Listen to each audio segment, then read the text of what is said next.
Welcome back. So today I wanted to talk about and kind of have to talk about what happened over the weekend, or really just on Sunday. What happened at the Baps Motor Speedway?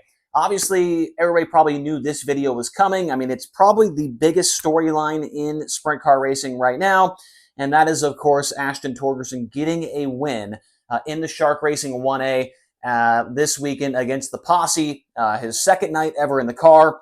We're going to go into that along with Chase Dietz, and what I feel like nobody's even been talking about him because he's had such a fantastic year so far. We'll talk about that today on the Rodman Rundown. Before I get into it, though, I did want to mention that I do leave to go to Texarkana on tomorrow, so Tuesday.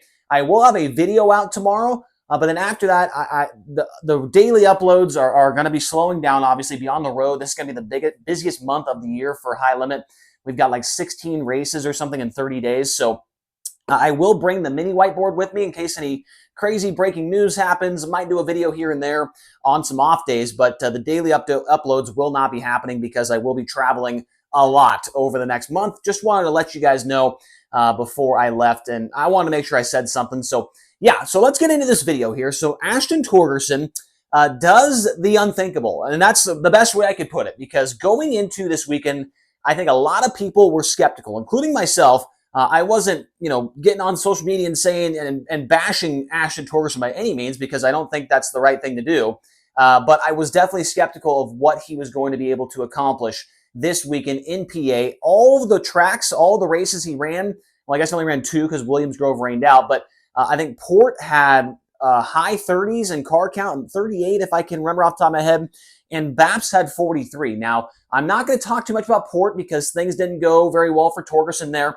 I will say, though, that for his first time on a half mile, he out-qualified Anthony Macri, which I thought was quite interesting, considering Macri's probably been the best guy at Port Royal over the last 3 or 4 years. But in the feature, he made the show, which was better than what I thought was going to happen. But he did go a lap down. I think he ran like 20th or something.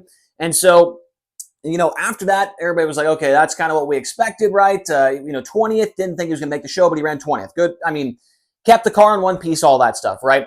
Then we go to Baps, a 43-car field, mind you, and wow, what a field of cars at Baps. And also, can we move the National Open to Baps? Is that a possibility? 75 grand to win at Baps? I think people would like that.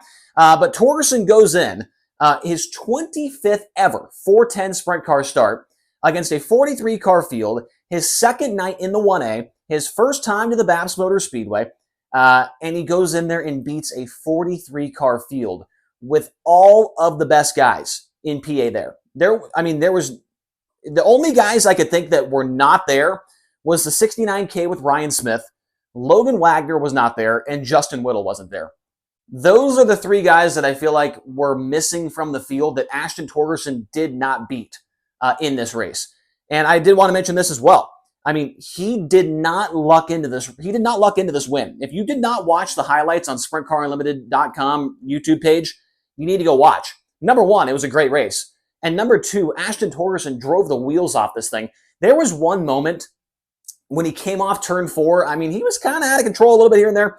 He came off 4, and the right rear bounced off the edge of the wall off 4, and it was like chef's kiss. I mean, I don't know if he did it on purpose or not, but he just barely clipped the wall coming off 4, and it looked absolutely sick as he was trying to make his way through lap traffic. But he drove by Troy Wagaman Jr., in the 27. Wagaman, one of the best guys in PA. Ashton Torgerson passed him clean, slid him, all that good stuff, and drove away. Went through traffic, slid a bunch of really good cars, and was able to just kind of not dominate the race by any means, but he controlled the race, and he did a very good job. He looked poised. And it's crazy to say because his best ever 410 run before this was a 7th place finish. He'd never been in the top 5. And with NARC this year, I think his finishes were 17th and 21st. Not even close to what we saw here today, or yesterday, I guess you could say, at the Baps Motor Speedway. He qualified second overall out of 43 cars. He was the best car in his group, a group that had Anthony Macri in it. And then in the heat race, 4th to 4th. I didn't get to watch the heats, but maybe it was kind of locked down like we normally see heat races in sprint cars.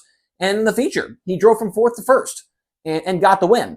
And I only put 7 cars on the board because, number one, I only had the top 7 cars magnets-wise. I think Kyle Moody was up there. Doug Handmaker was up there.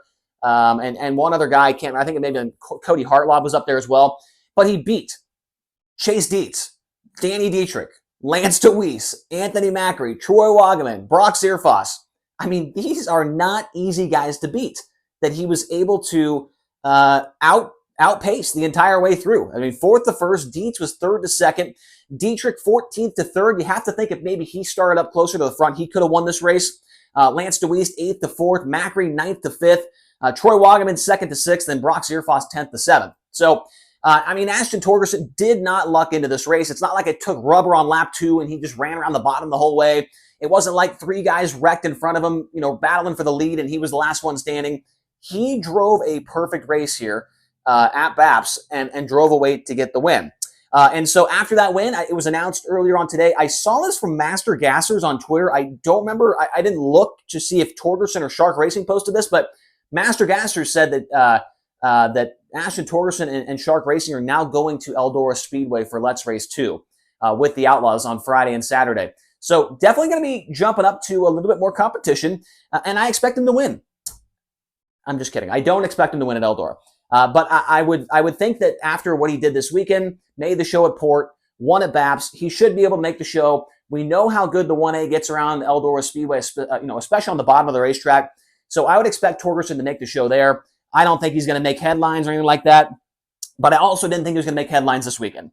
And what I liked about it was he was, very composed in his interview. Jeremy Elliott got an interview with him, got an interview with Bobby and Jacob as well. But Torgerson wasn't going on there saying, screw the keyboard warriors. Those guys suck, and I proved them all wrong, and I'm the best. Like, he was just normal. He just didn't really. He just was kind of very humble. I felt like in that interview, which was cool to see, man. I really did like that, and so I think Torgerson maybe gained some fans. Now there was a lot of guys in the comment section last week that said that he is not posse. There's no way we're not claiming him. I'm sure there's a couple of guys claiming him as PA posse now after getting the win. I'm still kidding, guys. It's still a joke. Okay, so I also did want to talk about Chase Dietz in this video because I feel like nobody's talking about the season he's put together so far. In the offseason, we found out that he was leaving the Zemco 1. Devin Borden was fired from the Stamen Motorsports 23. Dietz goes to the 23 car. And I think I put out a video talking about all of the silly season moves, and this was the one that I was most excited to see how it went. This was the one that I thought maybe was going to have the most success. I'm not just saying that now because he's had success. You can go back and watch those videos. I mean, he was the guy that I thought had the best chance to have a good year in one of these new, car and driver combos. So far in Pennsylvania this year, Chase Dietz has 11 races done, a 3.0 average finish. In those races, 11 top 10. So in PA, he has not missed the top 10. He has 10 top 5, so he's missed the top 5 once. He's ran second 5 times. And in those races, he has a plus-minus of plus 41. Only one race he went backwards in, and that was when he went second to third at BAPS. His worst finish all year is a 7th place run. Now, I know a lot of people are going to say, well, how did he do when he went to I-55 with the Outlaws? Right? He didn't make the show either night with the Outlaws at I-55. A 60-plus car field, a new track for him, a new track for the 23.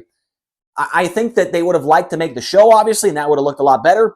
But there's no doubt that this is one of the best, maybe a top 3 car in Pennsylvania right now without how they've been able to run. Obviously, he got that win at Lincoln to open up the year. His first night out in that car, he was able to get a victory. And I did want to mention this as well. Devin Borden last year in this car, he had 11 top 5 finishes the entire season. Meanwhile, Chase Dietz has 10 of them in the first 11 races of the year. So I would say he is exceeding expectations. I felt like going in that we knew he was going to be fast, but I did not think he was going to be this fast. And it's not like he's only doing this at Port or only doing this at Lincoln. He's doing it at the Grove. He's doing it at Lincoln. He's doing it at BAPS. He's doing it at Port. He's running this well on all 4 of those different racetracks. I am curious to see how he goes when, High Limit comes to town to Port. Hopefully they go to Grandview as well. And we'll see what he can do when, some tougher competition shows up. But no doubt about it, Chase Dietz, one of the best cars in PA right now. And it continued. He was actually tracking down Torgerson towards the end of the race, just kind of ran out of laps. So Chase Dietz, fantastic job so far this year. Did want to give a little bit of a shout out to him in this video. And an even bigger shout out to Ashton Torgerson, man. If he's watching this video, congratulations on the win. And I think a lot of people are eating some crow here today. They are they are maybe deleting some posts that they put up over the last 7 days or so. So that's all we've got here on the Rodman Rundown. Would love to hear your thoughts in the comment section below. I will be back here tomorrow to do another video talking about the high rollers before we head back into action on Wednesday at Texarkana, Thursday at Texas Motor Speedway Dirt Track, and Saturday at Texas as well. So stay tuned for that video tomorrow. Make sure to hit like, hit subscribe. Once again, comment with your thoughts on these two situations down below, and we'll talk to you again tomorrow here on the Rodman Rundown.